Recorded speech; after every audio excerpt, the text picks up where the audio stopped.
Your life is in a mess. You don't want to get out of it. There was another thing. It's in a mess because you've got wrong ideas.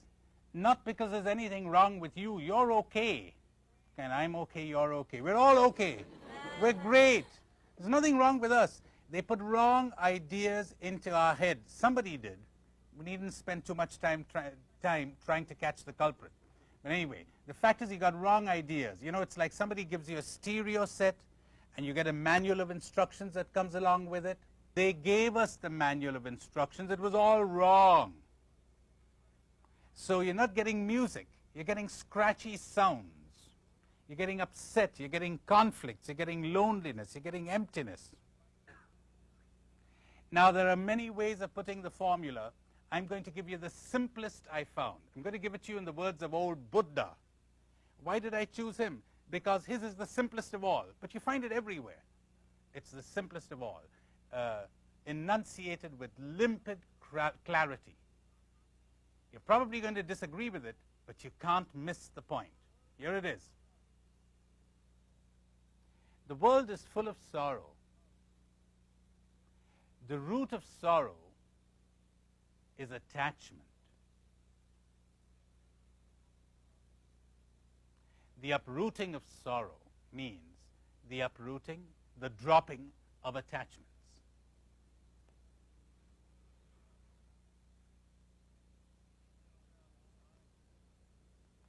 You know, there are desires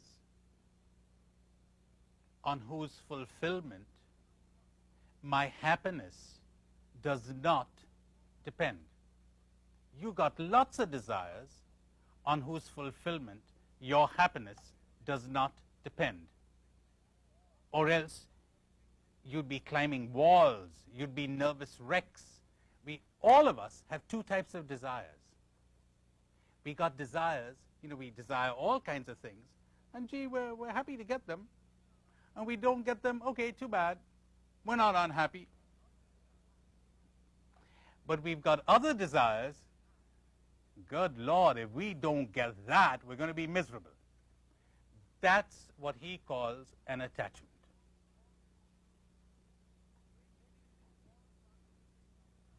Where do you think all conflicts come from? Attachments. Where do you think greed comes from? Attachments. Where do you think loneliness comes from? Attachments. Where do you think emptiness comes from? You got it, same cause. Where do you think fears come from? My, how clever you're becoming. Attachments. No attachment, no fear. Ever thought of that? No attachment, no fear.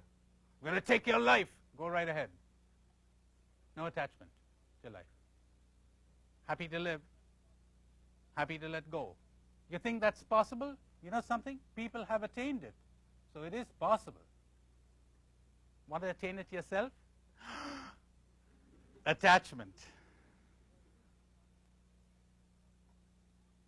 Sorry, sir, you have AIDS. You only have 6 months to live. Just 6 months? Boy, that's a lot of time to live. That's wonderful. Happiness. Hey, this guy got no attachment. If you were not actively engaged in making yourself miserable, you would be happy. We were born happy. All life is shot through with happiness. Oh, there's pain. Of course there's pain. Who told you you can't be happy without pain? Come and meet a friend of mine who's dying of cancer, and she's happy in pain. So, we were born happy. We lost it. We were born with the gift of life. We lost it. We got to rediscover it. Why did we lose it? Because we were working actively. They taught us to work actively to make ourselves miserable. How did they do that? By teaching us to become attached. By teaching us to have desires so intense that we would refuse to be happy unless they were fulfilled.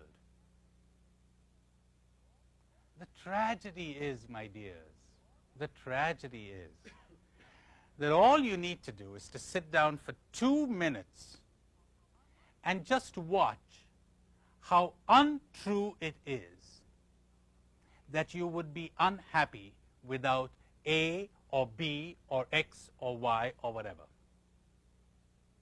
Do you know something? You won't sit, because if you sit, you might see it. You won't sit and look at it. I know I wouldn't. I resisted it for years. You mean if I don't get Mary Jane or I don't get John, I won't be happy? Hey, wait a minute. That's false. Before I met him, I was happy. And you know something? I once fell in love with somebody, and then, well, I lost her, and I was heartbroken. And what happened? I'm all right now. So she wasn't my happiness after all. Remember the time you were a child, and you lost something, and you thought, I'll never be happy without this. What happened? If we gave it to you today, you wouldn't look at it. But why don't we learn? Oh, no, no. We got to live in illusions. It feels good. It gives you a kick, doesn't it? It gives me a kick. We want kicks. We don't want happiness. We want thrills. And wherever you got a thrill, you got an anxiety, because you might lose it, or you may not get it. And you got a depression following. You got a hangover. It's so simple, as I told you. I could put it down for you in 2 minutes. Whether you'll hear it is another question. That depends on your own heart. So here it is. The world is full of sorrow. The root of sorrow is attachment desire. The uprooting of sorrow is the dropping of attachment. How does one drop it? One only looks and sees that it is based on a false belief. The belief that without this, I cannot be happy. That's false.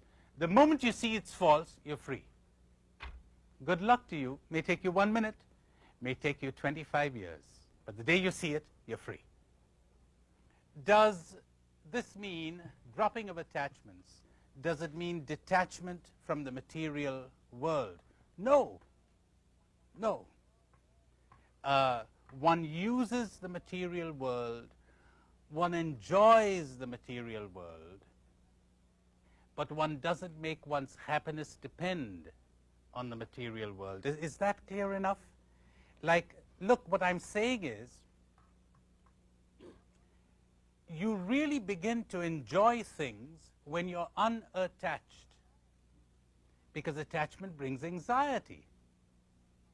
If you're anxious when you're holding on to something, you could hardly enjoy it. So what I'm offering you is not a withdrawal from enjoyment. It's a withdrawal from possessiveness, from anxiety, from tension, from depression at loss of something.